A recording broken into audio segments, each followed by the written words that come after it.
हाय, आपके साथ मैं हूँ Surabhi Sharma. India TV YouTube channel subscribe करिए, बेल आइकन दबाएं। चुनाव की 40 खबरें आपने देखी, लेकिन क्या है प्रधानमंत्री नरेंद्र मोदी का गेम प्लान? देखिए हकीकत क्या है सौरभ शर्मा के साथ।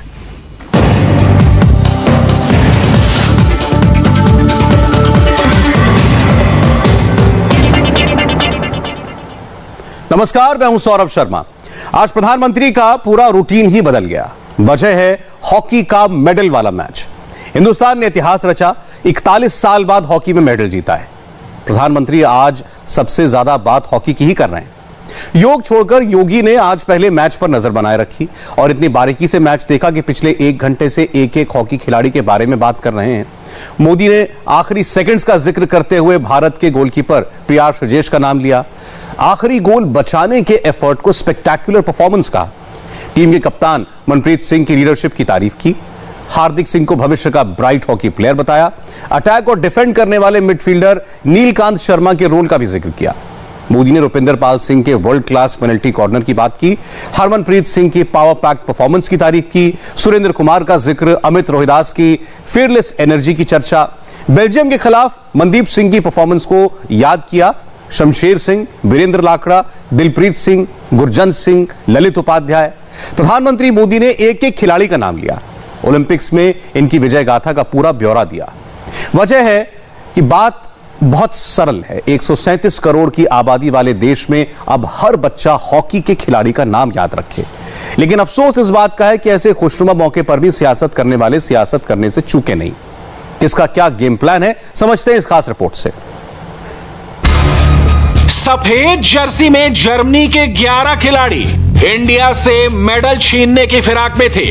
बराबरी की तलाश में अंतिम 5 मिनट में जर्मनी की गोल पोस्ट खाली थी।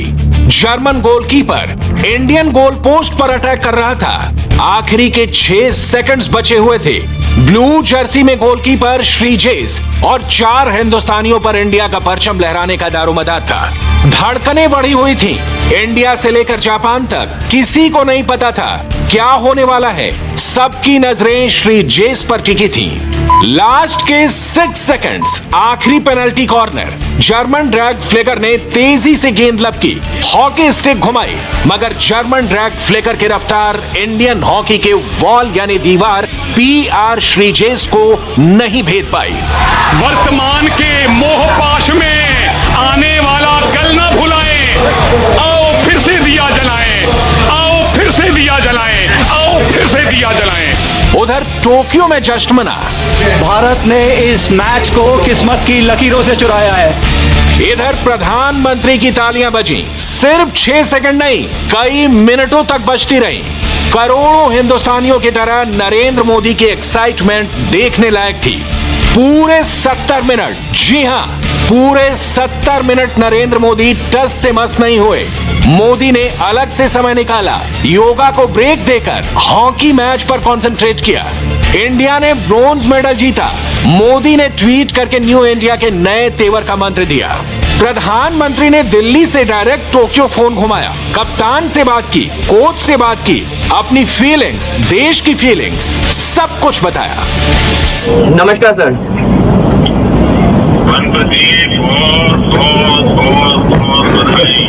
Thank you so much sir, thank you sir. पूरी टीम को बहुत काम गजब किया है आपने, पूरा देश नाच रहा है। Thank you sir. सर आपकी बहुत दुआएं थी सर हमारे साथ। Thank you sir. आपकी आवाज थोड़ी ढीली थी। बराबर दम है सर। आपका जो मोटिवेशन था वो काफी काम किया सर हमारी टीम के लिए।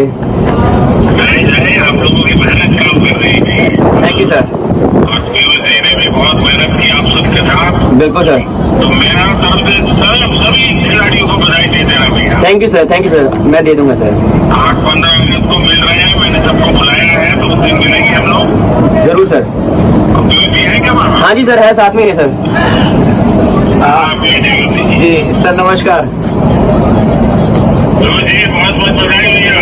बहुत बहुत धन्यवाद सर। उस दिन आपने जो प्रोत्साहन दिया था ये उसी का कमाल है। पूरा देश गौरव कर रहा है। जी जी, बहुत बहुत धन्यवाद मोदी जी आपका। और मोदी जी मेरे साथ में सबको बहुत रुपया भैया। जी जी मेरे साथ में चीफ कोच भी हैं ग्राहम रीड, आप उनसे अगर बात करना चाहें। जी जी लीजिए। Hello sir, I hope we have made you proud. Thank you. Thank you, sir. It's fantastic, huh? Well, they have. It's so good to see, and so good for India, huh? Yeah. Thank you, sir. Thank you. And sir, your words the other day after the semi-final were fantastic and very inspirational to us. Thank you. Your hard work is giving a result. Thank you. The team spirit is giving a result. Yeah, definitely. Yeah. And we feel proud. Yeah, that's good. Thank you. बहुत बहुत धन्यवाद sir, बहुत बहुत धन्यवाद sir, प्रणाम sir, प्रणाम। India का Twitter trend number 1 position hockey, India का Twitter trend number 2 position hockey, India का Twitter trend number 3 position hockey के साथ प्रधानमंत्री मोदी। सुबह सुबह मोदी भी नर्वस थे, एक्साइटेड भी थे। आखिरी 6 सेकंड तक मोदी स्क्रीन से चिपके रहे, मगर नतीजा आने के बाद मोदी ने पहली बार कैमरे पर आकर कुछ यूं रिएक्ट किया। आज 5 अगस्त की तारीख फिर एक बार हम सभी के लिए उत्साह और उमंग लेकर आई है। आज ही ओलंपिक के मैदान पर देश के युवाओं ने हॉकी के अपने गौरव को फिर से स्थापित करने की तरफ बड़ी छलांग लगाई है। करीब 4 दशक के बाद ये स्वर्णिम पल आई है। जो हॉकी हमारी राष्ट्रीय पहचान रही है, आज हमारे युवाओं ने उस गौरव को पुनः हासिल करने की तरफ बहुत बड़ा देश को तोहफा दिया है। मोदी ने आज जीत की बात की, पद नहीं पदक जीतने का मैसेज देश को दिया। शाम होते ही मोदी एक बार फिर ट्विटर पर आए, रुपिंदर पाल सिंह के वर्ल्ड क्लास पेनल्टी कॉर्नर की बात की, हरमनप्रीत सिंह के पावर पैक्ड परफॉर्मेंस की तारीफ की, सुरेंद्र कुमार का जिक्र किया, अमित रोहिदास की फियरलेस एनर्जी का टेक्स्ट लिखा, बेल्जियम के खिलाफ मनदीप सिंह की परफॉर्मेंस याद की, शमशेर सिंह, बीरेंदर लाकड़ा, दिलप्रीत सिंह। मोदी ने एक एक खिलाड़ी का नाम लिया, ओलंपिक्स में इनकी विजय गाथा का पूरा ब्यौरा दिया। लेकिन मोदी विरोधी हारने और हराने के स्क्रिप्ट लिख रहे थे, राहुल संसद घेराव का हैशटैग घुमा रहे थे, मगर मोदी की एक लाइन ने सारे विरोधियों के खेमे में विनिंग गोल कर दिया। एक तरफ हमारा देश, हमारे युवा भारत के लिए नई सिद्धियां प्राप्त कर रहे हैं, जीत का गोल के बाद गोल कर रहे हैं, तो वहीं देश में कुछ लोग ऐसे भी हैं जो राजनीतिक स्वार्थ के में डूब करके ऐसी चीजें कर रहे हैं, लगता है सेल्फ गोल करने में जुटे हैं। साथियों, जो लोग सिर्फ अपने पद के लिए परेशान हैं, वो अब भारत को रोक नहीं सकते। नया भारत पद नहीं, पदक जीत करके दुनिया में छा रहा है। नए भारत में आगे बढ़ने का मार्ग परिवार नहीं, बल्कि परिश्रम से तय होगा। और इसलिए आज भारत का युवा कह रहा है, भारत चल पड़ा है। गूगल ट्रेंड्स के सुबह 7 बजे के आंकड़े बताते हैं कि हॉकी इंडिया शब्द का इंटरेस्ट ओवर टाइम 10 था, मगर जैसे जैसे मैच आगे बढ़ा नंबर्स बढ़ते चले गए और 9 बजते बजते ये नंबर 100 पर पहुंच गए। सेम टाइम पर 1 से 2 मिनट के अंतराल पर प्रधानमंत्री मोदी और राहुल दोनों ने ट्विटर पर बधाई संदेश भेजा। मगर जिस दिन देश जश्न मना रहा था, जिस दिन कश्मीर से कन्याकुमारी तक हर देशवासी नाच गा रहा था, उस दिन भी भीड़ इकट्ठा करके सड़क पर पैक्स चिल्लाया गया। संसद में भी जमकर तमाशा हुआ। मोदी ने इन तस्वीरों पर क्या कहा, थोड़ी देर में सुनाएंगे। पहले ये देखिए कि कैसे मोदी विरोध के चक्कर में हॉकी के ब्रॉन्ज मेडल को भी कमतर बता दिया गया। पहला सैंपल कांग्रेस के नेता शशि थरूर की टाइमलाइन पर है। मानो इन्हें इस बात की खुशी नहीं है कि भारतीय हॉकी टीम ने ब्रॉन्ज मेडल जीता है, तभी तो इन्होंने ओलंपिक्स में देश को मिले पदक को ओकेजनल ब्रॉन्ज मेडल का तमगा दे डाला। दूसरा उदाहरण कांग्रेस के ही एक और नेता दीपेंद्र सिंह हुड्डा का है, जिन्होंने अब रेसलिंग में मिले मेडल की जीत पर भी अपनी सियासत शुरू कर दी है। क्रेडिट वाला खेल शुरू कर दिया है। पिछले चारों ओलंपिक में अगर एक खेल और एक प्रदेश है हर ओलंपिक में मेडल आया तो वो रेसलिंग और हरियाणा। देश को इसकी तरफ मैं ध्यान आकर्षित करना चाहूंगा। ये बहुत बड़ी हमारे गर्व की बात है। हरियाणा कुश्ती संघ के अध्यक्ष के रूप में मेरी गर्व की बात है। ये जो हुड्डा सरकार के समय पदक लाओ पद पाओ प्रतिभा को प्रोत्साहन की जो खेल नीति बनी थी, मैं समझता हूं कि इस तरह की नीतियां पूरे प्रदेश देश में बने। ऐसे ट्वीट्स को, ऐसे बयानों को सेल्फ गोल ही कहेंगे। इसीलिए जब मोदी कुछ कहते हैं तो हेडलाइन बन जाती है। आज भी बिल्कुल ऐसा ही हुआ। अगस्त का ये महीना भारत के इतिहास में उसकी शुरुआत ही देखिए एक प्रकार से उपलब्धियां लेकर के आई है। ऐसा लग रहा है कि भारत की विजय की शुरुआत हो चुकी है। देश क्या चाहता है, देश क्या हासिल कर रहा है, देश कैसे बदल रहा है, इसमें इनको कोई सरोकार नहीं। ये लोग अपने स्वार्थ के लिए देश का समय और देश की भावना दोनों को आहत करने में जुटे हैं। मोदी को यह सब क्यों कहना पड़ा, इसकी एक तस्वीर आज भी संसद में दिखाई दी। जासूसी पर वैसा ही हंगामा, वैसे ही पोस्टर्स, वही कैरेक्टर्स। और 5 अगस्त के ऐतिहासिक दिन पर, इंडिया के मेडल जीतने वाले दिन पर, इस शोर शराबे की पूरी पटकथा राहुल कहीं और बैठकर लिख रहे थे।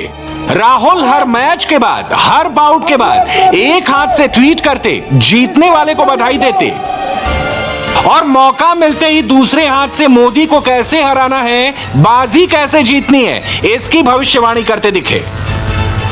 आज आप देखिए लोकसभा में, लोकसभा के अंदर ऑपोजिशन ने प्लाकार्ड पकड़ रखे हैं, मगर लोकसभा टेलीविजन पे आपको ये सच्चाई नहीं दिखाई देगी। लोकसभा टेलीविजन पे आपको बीजेपी के एमपी बोलते हुए दिखाई देंगे, मगर जो लोकसभा की सच्चाई है वो हिंदुस्तान को नहीं दिखेगी। इसी प्रकार नरेंद्र मोदी का काम हिंदुस्तान की सच्चाई को छुपाने का, दबाने का है। राहुल जिस टेलीकास्ट की बात कर रहे थे वो तो एक दिन पहले ही हो गया। देश ने एक एक फ्रेम देखा, एक एक विपक्षी सांसद की हरकतें देखी, मगर अब राहुल सड़क पर उतर गए हैं और वहां से पैक्सेस के बहाने अपनी सियासी बैठकें कर रहे हैं। ये जो आपके हाथ में है, ये आपका मोबाइल फोन है, ये आज आपकी आवाज है। इस मोबाइल फोन से जो आप कहना चाहते हो आप कह सकते हो। आप ये बात समझिए, नरेंद्र मोदी जी ने पेगासस को आपके फोन के अंदर डाला है। सिर्फ मेरे फोन के अंदर नहीं, सिर्फ मेरे फोन के अंदर नहीं, हिंदुस्तान के हर युवा के फोन के अंदर नरेंद्र मोदी ने पेगासस का आइडिया डाला है। आइडिया क्या है कि अगर आपने सच्चाई बोली तो नरेंद्र मोदी आपके फोन के अंदर है, पेगासस आपके फोन के अंदर है। राहुल ने मोदी विरोध के लिए जिस दिन को चुना उसे आप उनका बैड लक ही कह सकते हैं, क्योंकि भारत की जीत के बाद जैसे ही मोदी ने ट्वीट किया, गूगल ट्रेंड्स पर नरेंद्र मोदी का इंटरेस्ट ओवर टाइम 100 हो गया, जबकि इसी पीरियड में राहुल सिर्फ 12 पर अटके थे। इतना ही नहीं, सुबह 9 बजे के बाद और रात 8 बजे तक भी मोदी 50+ थे और राहुल के नंबर सिंगल डिजिट में ही थे। गूगल ट्रेंड्स के डेटा से यह पता चलता है कि इंटरनेट की दुनिया में पब्लिक को पैक्सिस की झूठी स्क्रिप्ट पर नहीं, फैक्ट्स पर भरोसा है। और संसद के भीतर जो सियासी ड्रामा हो रहा है वो देखकर पब्लिक को अंदाजा हो चुका है कि ये कुछ और नहीं, मोदी विरोध का पब्लिसिटी स्टंट है। आज प्रधानमंत्री ने भी कड़े शब्दों में इस हंगामे की पूरी व्याख्या की। भारत की संसद का जन भावनाओं की अभिव्यक्ति के पावन स्थान का ये लोग अपने राजनीतिक स्वार्थ की वजह से निरंतर अपमान कर रहे हैं। ये लोग कैसे देश हित के काम को रोका जाए, इसकी स्पर्धा में लगे हैं, इस होड़ में जुटे हैं। लेकिन साथियों, ये महान देश, इस देश की महान जनता ऐसी स्वार्थ और देश हित विरोधी राजनीति का बंधक नहीं बन सकता। ये लोग देश को, देश के विकास को रोकने की कितनी भी कोशिश कर लें, ये देश इनसे रुकने वाला नहीं है।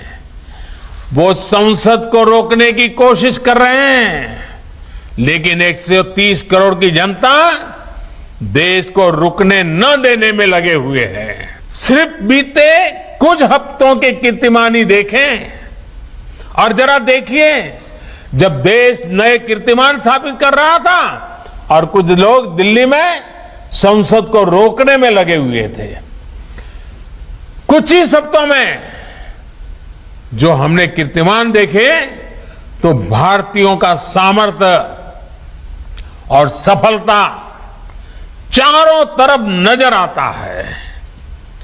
ओलंपिक में अभूतपूर्व प्रदर्शन को पूरा देश उत्साहपूर्वक देख रहा है। भारत टीकाकरण के मामले में भी 50 करोड़ के पड़ाव के बिल्कुल दरवाजे पर आकर के खड़ा हो गया है। देखते ही देखते उसको भी पार कर जाएगा। प्रधानमंत्री नए इंडिया की बात करते हैं, हर छोटी बड़ी जीत पर पूरे देश को बधाई देते हैं। युद्ध में तो सोल्जर ही लड़ता है, बस हौसला बढ़ाने वाला होना चाहिए। मोदी ने वही तो किया, जब टीम हारी तो हौसला बढ़ाया और जब टीम जीती तो तारीफ की। मगर मोदी विरोधी उसे एक दूसरे ही लेवल पर ले जाते हैं। कांग्रेस के नेता क्रेडिट वाला टैक्स खुद चिपकाते हैं और संसद के बाहर उल्टे मोदी पर ही आरोप लगाते हैं। एक ऐसा ही बेबुनियाद आरोप अधीर रंजन चौधरी ने लगाया। जहां जो भी होगा सारे श्रेय लेने में वो हर वक्त तत्पर रहते हैं। हमारे देश में ये युवाओं की गोल आज से नहीं, शुरू से चलते हैं। ये ध्यानचंद जी की देश है, शायद उनकी जानकारी नहीं होंगे। तो सदियों पुरानी हमारी देश की जो ताकत, ये मोदी जी की बदौलत नहीं हुई है। वजह सिर्फ एक है, यूपी से लेकर दिल्ली तक जनता जनार्दन की नजरों में और देश की राजनीति के नए चैप्टर में वंशवाद के लिए कोई जगह नहीं है और इसीलिए विरोधी खेमा खलबलाया हुआ है। मोदी ने यूपी के वोटर से संवाद के दौरान आज इसका मतलब भी डिटेल में समझाया। उत्तर प्रदेश को हमेशा राजनीति के चश्मे से देखा गया। यूपी देश के विकास में भी अग्रिम भूमिका निभा सकता है, इसकी चर्चा तक ही नहीं होने दी गई। दिल्ली के सिंहासन का रास्ता यूपी से होकर गुजरता है, इसका सपना देखने वाले तो बहुत लोग आए और गए, लेकिन ऐसे लोगों ने कभी ये याद नहीं रखा कि भारत की समृद्धि का रास्ता भी यूपी से होकर ही गुजरता है। इन लोगों ने उत्तर प्रदेश को सिर्फ राजनीति का ही केंद्र बनाए रखा। किसी ने वंशवाद के लिए, किसी ने अपने परिवार के लिए, किसी ने अपने राजनीतिक स्वार्थ के लिए यूपी को सिर्फ इस्तेमाल किया गया। इन लोगों की संकीर्ण राजनीति में भारत के इतने बड़े राज्य को भारत की आर्थिक प्रगति से जोड़ा ही नहीं गया। हां, कुछ लोग जरूर समृद्ध हुए, कुछ परिवार जरूर आगे बढ़े। इन लोगों ने यूपी को नहीं बल्कि खुद को समृद्ध किया। एक लाइन में कहें, मोदी ने अपने एक्शन से, अपने एक एक रिएक्शन से राहुल के साथ साथ सारे विरोधियों की सियासी गोल पोस्ट में पॉलिटिकल गोल दाग दिया और सब देखते रह गए। प्रधानमंत्री ने यूपी की बात की। आज यूपी में अयोध्या की बहुत चर्चा है और इसकी वजह योगी और मोदी दोनों है। आज अयोध्या में योगी ने श्री राम मंदिर का विशेष पूजन किया और नई अयोध्या का नक्शा खींचा, तो वहीं मोदी ने अयोध्या के लोगों से बात की। अयोध्या पर क्या बात हुई और श्री राम मंदिर के निर्माण पर नया क्या होने वाला है, देखिए एक और खास रिपोर्ट।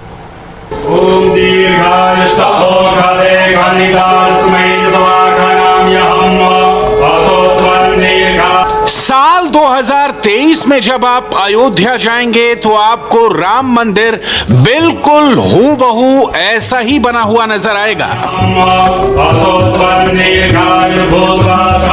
और जिस तरह आज योगी आदित्यनाथ मंदिर के मॉडल के दर्शन कर रहे हैं, ठीक वैसे ही आप राम मंदिर को अपनी आंखों से साक्षात देख पाएंगे।